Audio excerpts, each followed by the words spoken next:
Rama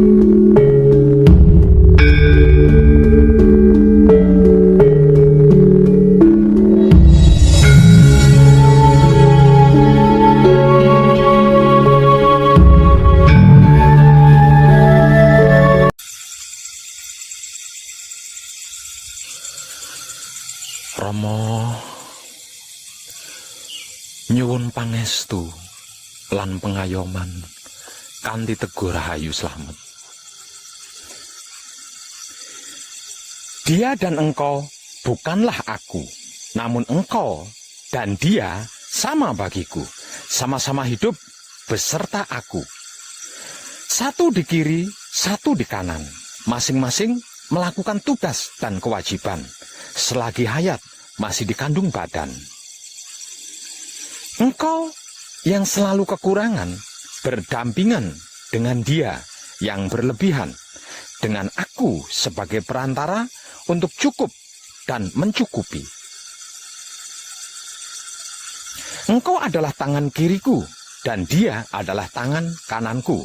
Aku adalah cakra otakmu yang merencanakan segala sesuatu. Saya adalah manusia, dia adalah seorang hamba si pengembara, dan aku terkandung di dalamnya. Maka adalah saya terdiri dari engkau, aku, dan dia. Satu, namun sebenarnya tiga. Jika dipelajari sampai sedalam-dalamnya, bunyinya tiga, namun nyatanya satu bagiku. Begitulah pemecahanku yang menghasilkan pemisahan antara jiwa dan raga. Gerak datang dari aku yang menggerakkan dia, dan yang bergerak ialah saya. Dengan ini maka coba terangkanlah padaku, siapa sebenarnya sejatiku ini?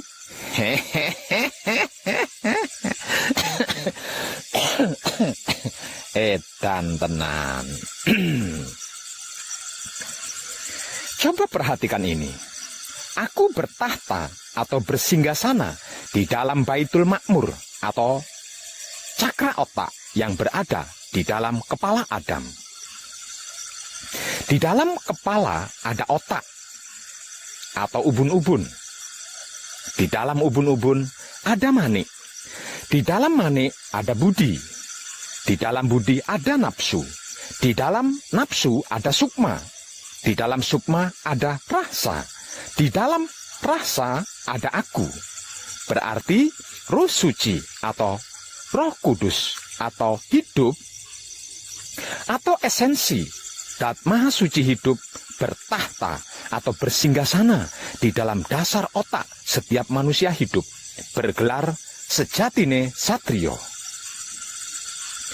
Aku bertahta atau bersinggasana di dalam Baitul Muharram atau cakra jantung. Itu rumah tempat tinggalku, berdiri di dalam dada Adam. Di dalam dada ada hati, di antara hati ada jantung atau cakra jantung. Di dalam jantung ada budi, di dalam budi ada angan-angan atau rasa dan perasaan. Di dalam angan-angan ada sukma, di dalam sukma ada rasa, di dalam rasa ada aku. Berarti Roh Suci atau Roh Kudus atau hidup atau esensi Dat Maha Suci hidup bertempat tinggal di dalam dasar jantung setiap manusia hidup, bergelar satrio sejati. Aku bertahta atau bersinggasana di dalam Baitul Muqaddas atau Baitul Maqdis atau cakra kelamin yang merupakan tempat suciku yang berada di dalam kelamin Adam. Di antara kelamin atau penis atau kontol ada pelir atau peler atau cakra kelamin. Di dalam pelir atau peler ada nutfah atau mani. Di dalam mani ada madi. Di dalam madi ada wadi. Di dalam wadi ada manikem.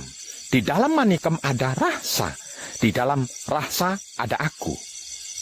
Berarti Roh Suci atau Roh Kudus atau hidup atau esensi Dat Maha Suci hidup ada di dalam kelamin setiap manusia hidup, bergelar Putra Rama.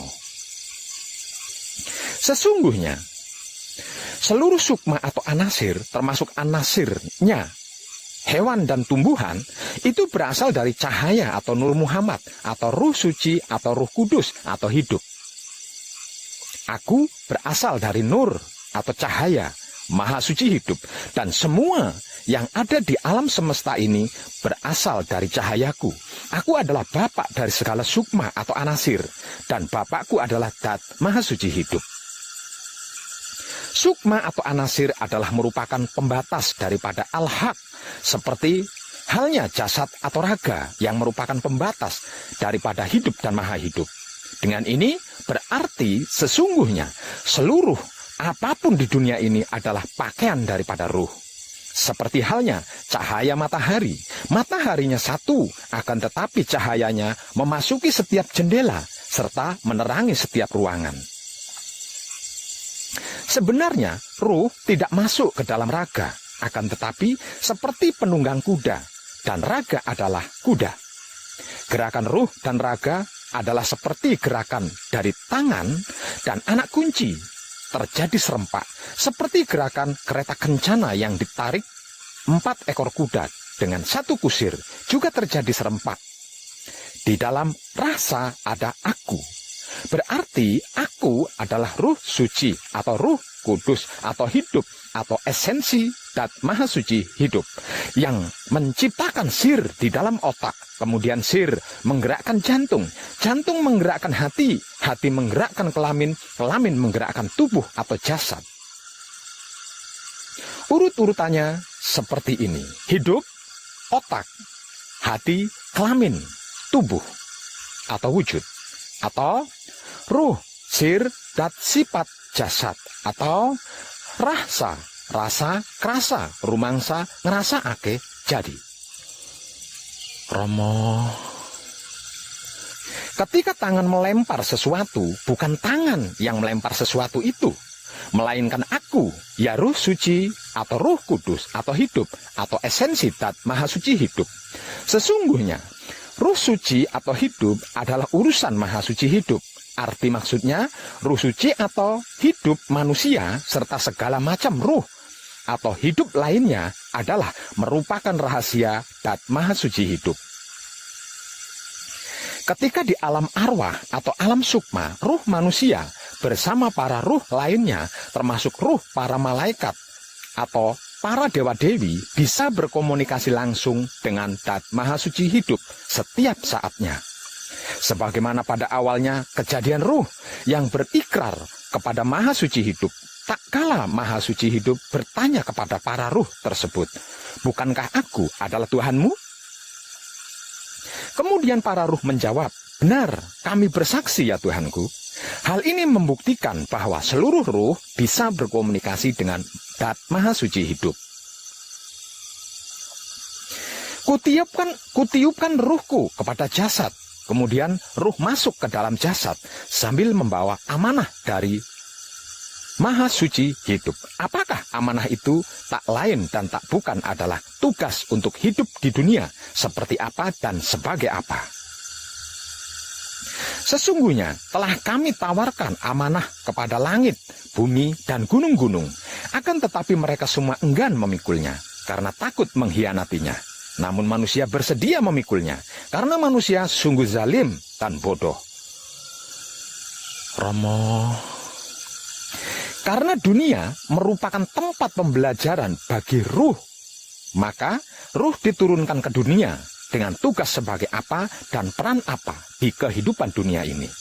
Pada awalnya saya meyakini bahwa setelah lepas dari belenggu tubuh, hidup akan secara otomatis dan tanpa proses bisa langsung kembali kepada asalnya. Ternyata tidak, karena kalau gagal mencapai kesempurnaan hidup, hidup akan masuk dan tinggal di alam penantian bersama para ruh-ruh lainnya, termasuk para malaikat atau dewa-dewi. Sedangkan sukma yang awalnya adalah 4 anasir masuk dan tinggal di dalam pengadilan. Di setiap saatnya para ruh selalu memohon kepada Dat Maha Suci Hidup, "Ya Tuhanku, kembalikanlah aku ke dunia agar aku dapat melakukan perkara yang aku lalaikan." Dan Maha Suci Hidup menjawab, "Tidak, itu hanya alasan belaka. Di belakang kalian ada tabir yang menghalangi kalian sampai hari kalian dibangkitkan." Para ruh tetap berusaha memohon, "Sekiranya kami dapat kembali ke dunia lagi, ya Tuhanku, niscaya kami akan menjadi orang-orang yang beriman." Dan Maha Suci Hidup menjawab, "Sesungguhnya hal ini menjadi keterangan yang nyata, namun kalian tidak mau percaya." Namun tidak sedikit permohonan para ruh ini terkabulkan. Dan inilah yang disebut sebagai reinkarnasi, yaitu lahir kembali ke dunia dengan wujud yang berbeda dan sebagai apa yang berbeda pula.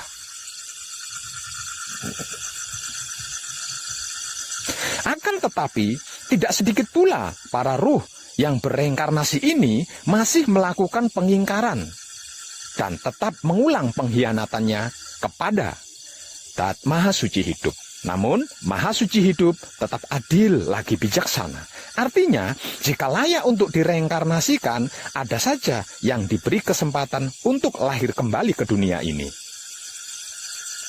Para kadang kinasiku sekalian, apa yang saya uraikan tadi tidak akan mudah untuk dimengerti dan dipahami bagi orang-orang yang belum pernah bertemu dan menyaksikan sendiri sucinya dirinya sendiri. Pepatah lama mengatakan, "Tak jumpa maka tak kenal, tak kenal maka tak cinta, tak cinta maka tak iman." Berikut ini adalah titik terkecil tentang alam semesta seisinya, atau Kanjeng Rama Sejati Gusti Prabu Heru Cokrosemono, yang selama proses perjalanan sejarah dunia belum ada yang mengungkapnya secara umum, terbuka, dan universal. Entah karena takut atau karena ada intrik di dalamnya, atau Romo,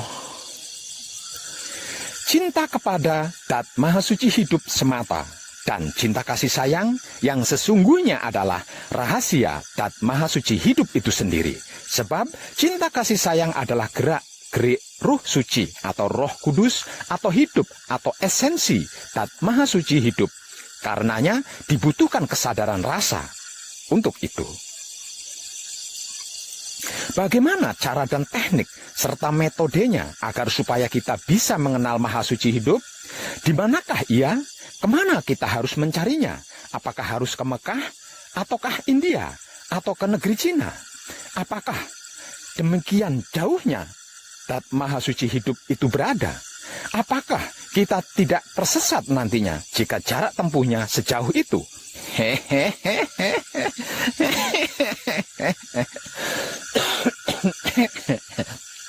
Edan tenan bro. Tidak ada satu ayat pun yang mengatakan Dat Maha Suci Hidup itu ada di Mekah, atau India, atau Cina, atau di Jawa, dan lain sebagainya. Coba perhatikan ini. Aku dekat, lebih dekat aku daripada urat leher. Dat Maha Suci Hidup meliputi segala sesuatu. Dia bersamamu dimanapun kamu berada. Dia telah mengutus seorang utusan di dalam dirimu. Di dalam dirimu, apakah engkau tidak memperhatikan Dat Maha Suci Hidup menempatkan diri antara manusia dengan datnya? Di dalam diri manusia ada cahaya yang maha melihat. Maha Suci akan membimbing dengan cahayanya. Dengan cahayanya, bagi siapa yang dia kehendaki, yaitu ruhnya sendiri, yang tak lain dan tak bukan adalah hidup. Hidup yang memberi kehidupan kepada kita dari awal hingga sekarang ini. Di dalam setiap rongga anak Adam, aku ciptakan suatu mahlige yang disebut dada. Dalam dada ada kolbu. Di dalam kolbu ada fuad. Dalam fuad ada sagofa. Di dalam sagofa ada sir. Di dalam sir ada aku. Tidakkah kau perhatikan itu? Aku tidak berada di bumi. Aku tidak berada di langit. Aku berada di dalam hati orang-orang yang beriman. Apa dan bagaimana itu iman? pasrah hanya kepadanya, menerima keputusannya, mempersilahkan kuasanya, merasakan kenyataannya, menebar cinta kasih sayangnya, bukan yakin atau percaya. Untuk apa kita yakin dan percaya kalau tidak pernah pasrah kepadanya, menerima keputusannya, mempersilahkan kuasanya, merasakan kenyataannya, dan menebar rasa cinta kasih sayangnya. Oleh karena itu, wajar dan masuk akal kan bila ahli laku dan para sufi mengatakan bahwa kolbu mukmin baitullah. Itulah baitullah yang sejati, tidak dibuat dari batu atau bata, atau semen dan tanah, melainkan buatan Zat Maha Suci hidup itu sendiri, yang harus kita bersihkan, dan kita jaga kebersihannya, agar supaya tidak dijadikan tempat sampah dan sarang syaiton-syaiton dan iblis. Bila baitullah dibuat dari batu dan bata atau semen atau tanah, lalu maha sucinya seperti apa? Seperti artis atau selebritis, berdasi, bergincau begitu? Barang siapa mengenal dirinya, maka dia mengenal Tuhannya. Barang siapa mengenal Tuhannya, maka dia merasa dirinya bodoh. Barang siapa mencari Tuhan keluar dari dirinya sendiri, maka dia akan tersesat semakin jauh. Sungguh, 45 tahun aku berkelana, mengelilingi jagat raya, mencari Tuhan ke berbagai belahan penjuru dunia hingga payah dan berputus asa. Akhirnya saya menjumpai di dalam rumahku sendiri. Rumah yang mana? Aku menatap pikiranku sendiri. Kulihat kotoran ada di sana. Lalu aku bersihkan kotoran itu dan di sana kulihat dia. Aku menatap hatiku sendiri. Kulihat kemelekatan ada di sana. Lalu aku lepaskan kemelekatan itu dan di sana kulihat dia lagi. Aku menatap kelaminku sendiri. Kulihat kotoran ada di sana. Lalu aku bersihkan kotoran itu dan di sana kulihat dia. Dia tidak berada di tempat lain selain 3 tempat tersebut, yaitu Baitul Makmur alias otak atau pikiran, Baitul Muharram alias hati atau batin, Baitul Muqaddas alias kelamin atau syahwat. Apakah kurang jelas atau tidak jelas? Tidak ada cara dan teknik serta metode lain selain membersihkan lalu menjaga kebersihan pikiran, batin, dan syahwat. Tidak ada jalan lain selain jujur. Selain jalur pikiran yang bersih, batin yang bersih, dan syahwat yang bersih. Percayalah, segala sesuatu itu ada pembersihnya. Pembersih diri adalah wahyu pancagaib yang diibadahkan menggunakan sifat dan sikapnya wahyu pancagaib itu sendiri, yaitu wahyu pancalaku atau iman. Apapun yang tertulis di dalam Alkitab, rontal dan kertas itu benar semuanya, tidak perlu dirisaukan. Namun dalam kenyataannya mencari dan untuk mengenal Zat Maha Suci hidup bukan perjalanan ke Mekah, ke India, ke Cina, dan lain-lain sebagainya. Mencari Zat Maha Suci hidup agar supaya bisa mengenalnya adalah perjalanan melalui penelusuran tanda-tandanya untuk menuju kepadanya, mulai dari alam lahiriah hingga ke alam batinnya, yaitu laku murni menuju suci, yang kemudian laku suci menuju abadi, atau Isra Mi'raj. Disadari atau tidak disadari, sesungguhnya manusia itu dalam keadaan tidur. Ketika mati, baru dia terbangun. Untuk hal ini harus bisa mati sebelum mati. Mati sak njerone ngurip maksudnya. Agar supaya kesadaran ruh sucinya bangkit untuk berkomunikasi dengan Zat Maha Suci hidup. Hanya dengan ini, seseorang bisa membaca kitab yang kekal yang berada di dalam dirinya sendiri. Dan hanya dengan manekung, hal ini bisa dilakukan. Namun sayang, tinggal beberapa saat lagi manekung akan usai. Sebetulnya, semua jiwa atau sukma atau 4 anasir sudah diasmo sejak awal, atau dibatis, atau dibaiat, ketika bersaksi atau bersahadat, dan suci adanya, karena dia adalah esensi ilmu Zat Maha Suci hidup. Setelah aku sempurnakan kejadiannya, lalu aku tiupkan ruhku ke dalamnya. Namun, setelah turun ke dunia untuk mengemban amanah atau laku kehidupan di dunia, lalai bahkan lupa akan amanah atau laku tersebut, bahkan berusaha mengekang dan menguasai Ruh Suci atau Roh Kudus atau hidup yang seharusnya berdikari memerintah 4 anasir atau sukma untuk menjalankan amanah atau laku di kehidupan dunia. Sebab itu manusia dijuluki sebagai insan, yang artinya lalai. Karena 4 anasir atau sukma itu cenderung menyukai perbuatan jahat, sehingganya dibaiat atau dibatis atau diasmo sejak awal bersahadat atau bersaksi, agar supaya 4 anasir atau sukma yang dikenal dengan sebutan jiwa ini mudah mengingat Dat Maha Suci hidup, sehingga Roh Suci atau Roh Kudus atau hidup bisa mengendalikannya dengan mudah. Merasa Islam, merasa Muslim. Para kadang kinasiku sekalian, di dalam pengkajian diri sejati di era milenium ini, teliti dan jelilah, buka pikiran, buka hati, dan buka syahwat dengan kesadaran yang sesadar-sadarnya. Jangan mudah percaya kalau belum mengalami dan merasakan sendiri, serta menyaksikan sendiri ada banyak jebakan emen di dunia ini yang dibuat oleh para ahli politik zaman dulu, bahkan saudara-saudari kita sendiri di zaman sekarang yang belum tercerahkan. Rasulullah Shallallahu Alaihi Wasallam bersabda, urusan dunia engkau lebih tahu, tata cara beribadah ikutilah caraku. Yang menjadi beberapa pertanyaannya sekarang adalah, bila pegangan kita Al-Quran dan Sunnah Rasulullah, kenapa kita tidak mengikuti tata cara beribadahnya Rasulullah ketika di Gua Hiro? Apa yang dilakukan Rasulullah di Gua Hiro sehingga beliau bisa menerima wahyu Allah? Waktu itu belum ada Al-Quran dan tata cara sholat seperti sekarang loh. Kenapa tidak bertafakur di Masjidil Haram? Kenapa Rasulullah menetap di Madinah, tidak kembali ke wilayah Mekah? Apakah karena Mekah sebagai wilayah musuh bebuyutan Nabi Muhammad? Apakah mungkin Nabi Muhammad secara tersamar memperingatkan umatnya agar tidak terkecoh karena terpesona oleh situs Ibrahim di Masjidil Haram? Kenapa disebut Masjidil Haram?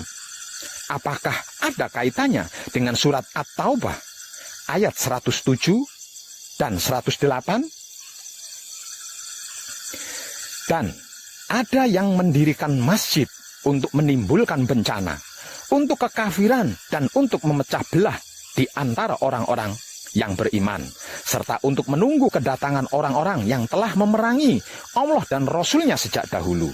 Mereka dengan pasti bersumpah, kami hanya menghendaki kebaikan, dan Allah menjadi saksi bahwa mereka itu pendusta. Surat At-Taubah ayat 107.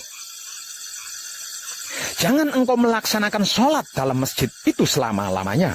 Sesungguhnya masjid yang didirikan atas dasar takwa sejak hari pertama adalah lebih pantas engkau melaksanakan sholat di dalamnya. Di dalamnya ada orang-orang yang ingin membersihkan diri. Allah menyukai orang-orang yang bersih.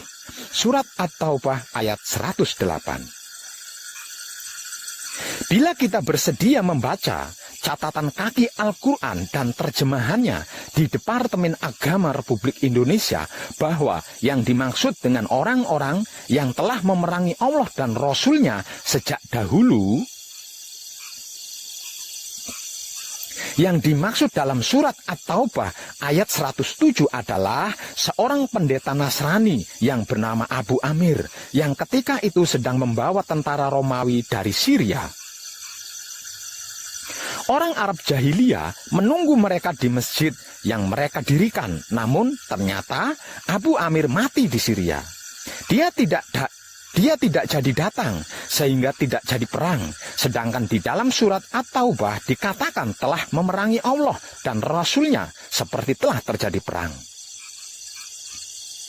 Surat At-Taubah adalah satu-satunya surat di dalam Al-Quran yang tidak diawali basmalah atau bismillah.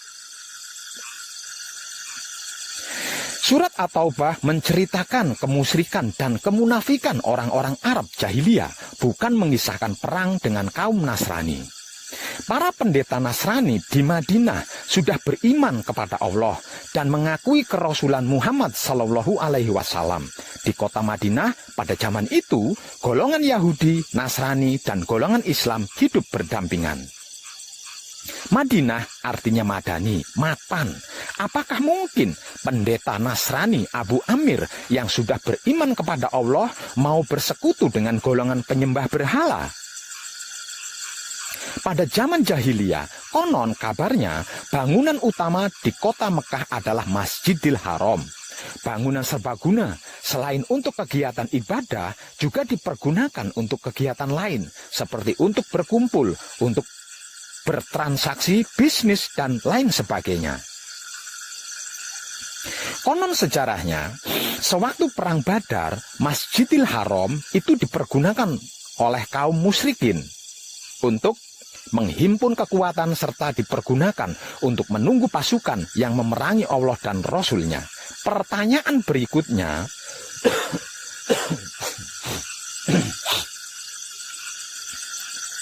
benarkah Allah melarang sholat di Masjidil Haram?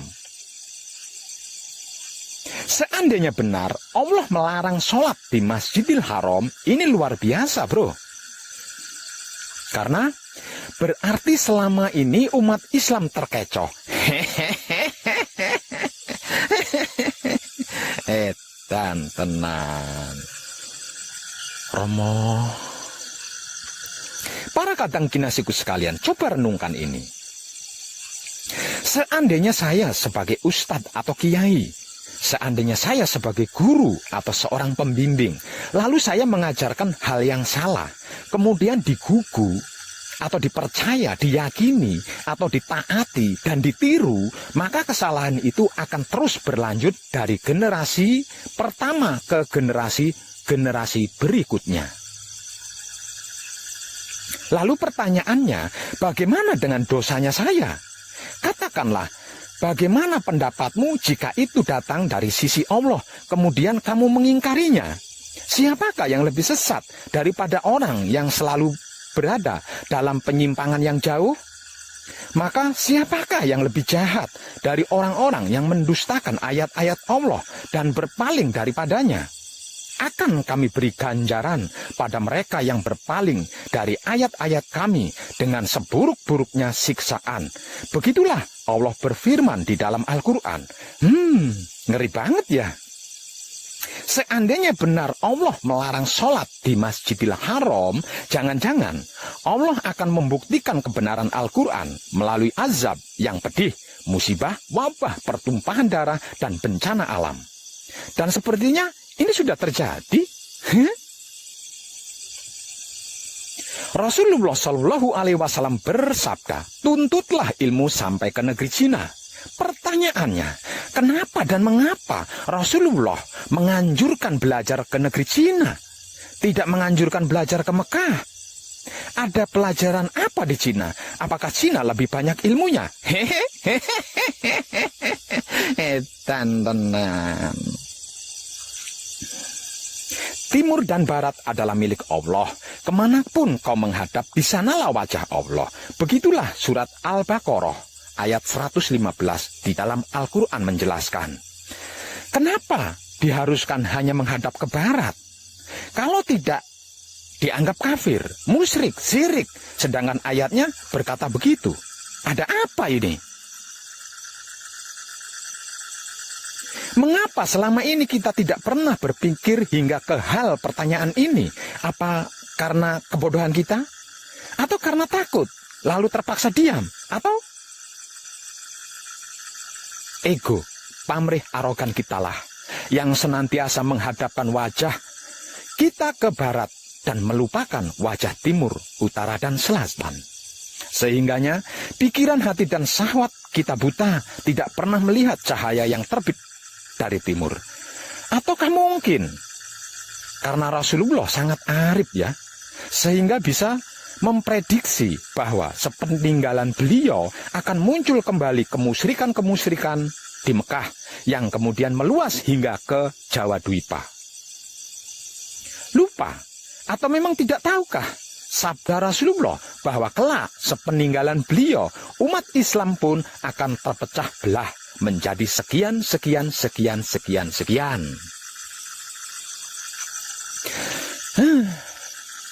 Ternyata benar kan? Setelah beliau dan para sahabatnya wafat, muncul ilmu fikih, ilmu usuluddin, ilmu kalam. Kemudian umat Islam pun terpecah dalam mazhab-mazhab. Moral jahiliyah pun muncul kembali, terutama pada masa Bani Umayyah, kemudian diperparah oleh Bani Abbas. Masjidil Haram pun dijadikan komoditas bisnis sumber devisa, bahkan dipolitisir. Sehingga ibadah haji di situs Ibrahim seolah-olah hukumnya menjadi wajib sebagai rukun Islam. Apakah kita umat Ibrahim ataukah umat Muhammad? Wong edan bagu dikatain sesat. Itu tuh. Awas, hati-hati, jangan sampai tersesat.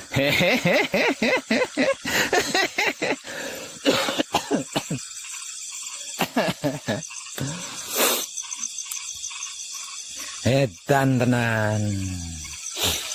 Barang siapa mengenal dirinya, maka dia mengenal Rabb-nya. Barang siapa mencari Allah keluar dari dirinya sendiri, maka dia akan tersesat semakin jauh. Berarti bila kita mencari Allah ke Mekah, India, Cina, Inggris, Jawa, apakah akan tersesat? Adakah ayat-ayat Al-Quran dan kitab-kitab yang lain yang menyatakan Tuhan ada di Mekah, India, Cina, Inggris, Jawa, dan lain-lain? Sucikanlah rumahku, janganlah kamu mempersekutukan aku dengan apapun. Sucikanlah rumahku. Rumahku yang dimaksud tidak dikatakan di Mekah, India, Cina, Inggris, Jawa, dan lain-lain sebagainya. Yang pasti, kita tidak boleh mempersekutukannya dengan apapun.